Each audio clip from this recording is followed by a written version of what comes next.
Hello there, welcome to Look Movie Recaps. Today I'm explaining a 2023 action and thriller movie called The Wrath of Becky. Watch out and take care. The story begins with Becky, an apparently innocent young girl, arriving at her new foster home to live with Ted and Alice, who are apparently her new foster parents. They appear overjoyed to have adopted Becky, but they are blinded to the fact that there is another person hiding behind the innocent child who they cannot comprehend. Though initially friendly, she eventually reveals her true colors. On her first night with her foster parents, Becky and her dog, Diego, leave the house. Taking you back 3 years ago, her father was brutally murdered by 4 neo-Nazis who were searching for a hidden key beneath their lake house. In a vengeful act, Becky mercilessly murdered each intruder and obtained the key, unaware of its importance. Since then, she has run away from foster home to foster home, using fabrication, trickery, and thievery to avoid detection and identification. She has been residing in a rented home owned by an old woman named Elena for the past year, the only person Becky truly cares about at the moment. It all began when Elena offered her a ride, and ended up renting her a room, unaware that Becky had lied about being 18. For her, it's enough that Becky pays her rent on time, and helps out around the house. Becky is still plagued by the tragedy of her mother's hospitalization and her father's horrific death despite Elena's presence. Even though she no longer uses violence, she occasionally has terrible ideas. For instance, while working at the restaurant, she imagines slitting the throat of a customer who calls her sweetheart, but she avoids from acting on those thoughts. While Elena and Becky enjoy a game of wordplay one evening, alarming information about an extremist organization identified as the Noble Men committing acts of brutality all throughout the nation is revealed by a radio news reporter. The government has been keeping an eye on the Noble Men's online activity for months, and Senator and Hernandez is their main target. Noticing an increase in their actions, the news speculates that the fascists might make their presence at the upcoming town hall event in Fillmore in a few days. The scene then shifts to a car that we believe belongs to the Noble Men when we see the flag. While Becky is working her shift, 3 men named Anthony, DJ, and Sean enter the restaurant, and start disrespecting her. Anthony and DJ make disrespectful comments about her mother, and claim that Becky is a stripper name, while Sean appears somehow composed and attempts to calm them down. The conversation that follows is then driven by the group's hostility towards Senator and Hernandez. In addition, they mention getting orders from Daryl, the elusive head of their group. Sean, however, looks a little uncomfortable about it, and then Anthony rudely calls Becky to bring them coffee. Becky confesses that she fantasized a lot about the things she'd like to do to the people who piss her off, but this time it's more of a fantasy. She intentionally pours hot coffee on Anthony. Consumed by rage, he decides to follow Becky to her home, intending to teach her a lesson. As night falls, Becky hears the sound of a breaking glass, so she rushes downstairs to investigate. Just then, she is immediately seized by Anthony, who tries to suffocate her, prompting her to retaliate by breaking his nose. Diego attempts to come to her rescue, but is attacked by DJ. Despite her efforts, Becky finds herself overpowered by the men. During the struggle, Sean expresses his concerns, insisting that their initial plan was only to frighten Becky. Before Anthony, who is driven by ego, can act upon his intentions, Elena bravely intervenes, holding them at gunpoint. She manages to disarm DJ, but Anthony, with a hidden revolver, fatally guns her in the head. Becky is left speechless, her mind flooded with painful memories from her past. Consumed by rage, she stands up to retaliate, but is hit by Anthony and she passes out. When she wakes up the next day, she discovers the lifeless body of Elena, and realizes that Diego, her dog, is nowhere to be found. Meanwhile, the men responsible for Elena's murder arrive at the residence of their organization's founder, Daryl. This is their first meeting with him. So Anthony instructs Sean and DJ to keep quiet about what happened at Becky's house. Sean expresses his disagreement, but he is swiftly silenced with a stern warning. The weight of grief and uncertainty overwhelms Becky, since everyone she's ever loved has been taken away from her. After properly burying Elena, Becky begins to get ready for her combined missions of avenging her friend's passing, and saving Diego, the dog she dearly loves so much. Fully equipped for the task ahead, she sets out to find Daryl, the name she overheard during the encounter with Anthony and his accomplices at the diner. Fortunately, there are only 2 individuals named Daryl in town. The first one is a weakened and elderly woman using an oxygen tank, doesn't seem to match the criteria Becky has set forth.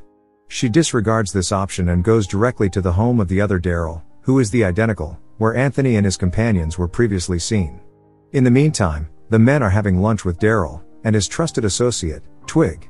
Detecting a hint of unrest from Sean, the organization's founder inquires if everything is alright. Anthony swiftly intervenes on Sean's behalf, saying that they are exhausted after the lengthy travel. He then introduces Diego as his own dog, cleverly hiding the circumstances behind what happened at Becky's home. Sean, unable to accept their actions, excuses himself from the table, which lets Daryl feel the tense atmosphere. Becky is outside the residence witnessing them. She then sneaks into a room with evidence linking the gang to the Nobel Men organization, and the next day will actually be an armed violent uprising against Senator Hernandez. As she captures photographic proof, she suddenly hears approaching footsteps, and quickly hides as Sean and Daryl enter the room. Daryl relates a disturbing tale from his time in Iraq, in an effort to determine the reason for Sean's distressed behavior. He describes how he had to make the difficult decision to kill his colleague for the sake of their mission's accomplishment. He also reveals a unique thumb drive containing data on every member of the Nobel Men organization.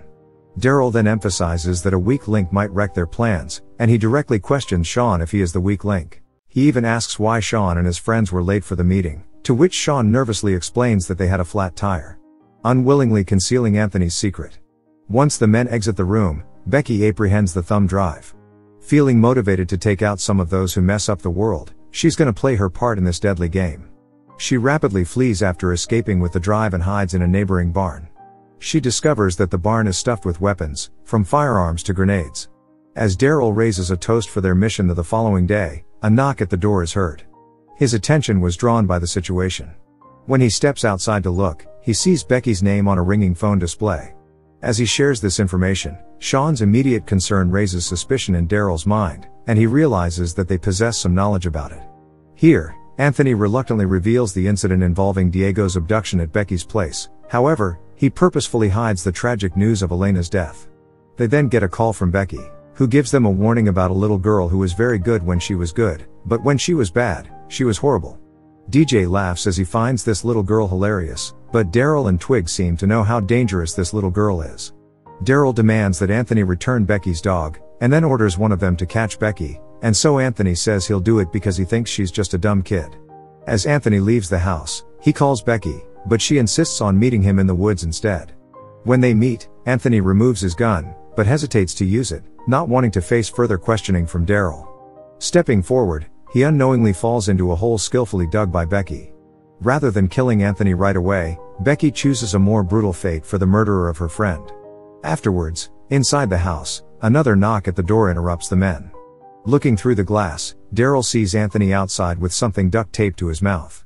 Daryl opens the door out of curiosity, only to discover too late that Anthony is holding a grenade in his mouth, and it explodes. Twig then advises Daryl to call the police, but he rejects the idea, explaining that the weapons in the barn that will be used for their uprise at town hall would raise questions. The leader then demands answers from Sean and DJ about Becky's motives and their connection to the events. Sean and DJ finally reveal that Anthony, but not them, was responsible for the murder. Hearing about the plans for an uprise, Sean reveals that he was previously unaware of the violence the organization intends to incite. And so, he curses the Brotherhood and attempts to leave the house. However, Daryl, enraged by Sean's criticism, he swiftly hits him with a blow to the face, and then kills him by breaking his neck. DJ decides to follow Daryl's instructions in order to survive after becoming consumed by fear. Becky unexpectedly calls them again and Daryl learns that she is both their thumb drive and photographic proof of the group's evil scheme. Fed up with Becky's actions, Twig charges outside with a gun, intent on killing her. However, already prepared, Becky employs a crossbow obtained from the barn and shoots Twig, lodging an arrow in his cheek. Despite the injury, Twig re-enters the house, Daryl removes the arrow, and he storms back outside. While Becky quickly flees the scene, she leaves her bag in the process. Meanwhile, Daryl returns indoors, and orders DJ to help locate Becky.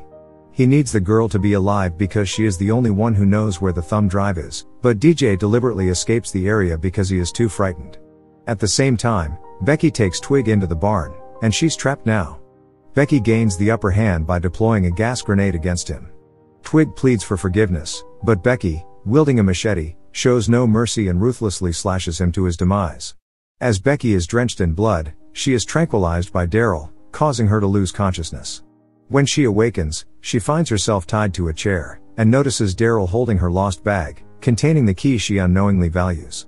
Daryl shows Becky that a hidden shaft inside the key's cylinder contains engraved numbers he presumes to be coordinates. All of a sudden, Becky and Daryl are joined by another unexpected guest, who turns out to be the same Daryl she had previously encountered. Shockingly, The woman reveals that she is the mastermind behind the Nobel men and she is Daryl's mother. After the introductions, Becky is questioned about the whereabouts of the thumb drive, but she remains silent. They attempt to threaten her, but Becky realizes that she holds the upper hand because she alone knows the driver's location. Daryl Sr. also offers her freedom in exchange for the thumb drive, but instead of seizing the opportunity, Becky boldly spits at the woman. In a calculated move, Daryl Sr. feeds Diego, Becky's loyal dog, before threatening its life. Seeing this, Becky reluctantly agrees to comply with their demands, but sets her own terms. They need to guarantee they'll go straight to hell when she kills them both after she's released from the chair. Both are surprised to see that Becky has already freed herself. Daryl gets sprayed in his eyes, while the woman manages to obtain a gun before Becky can reach her.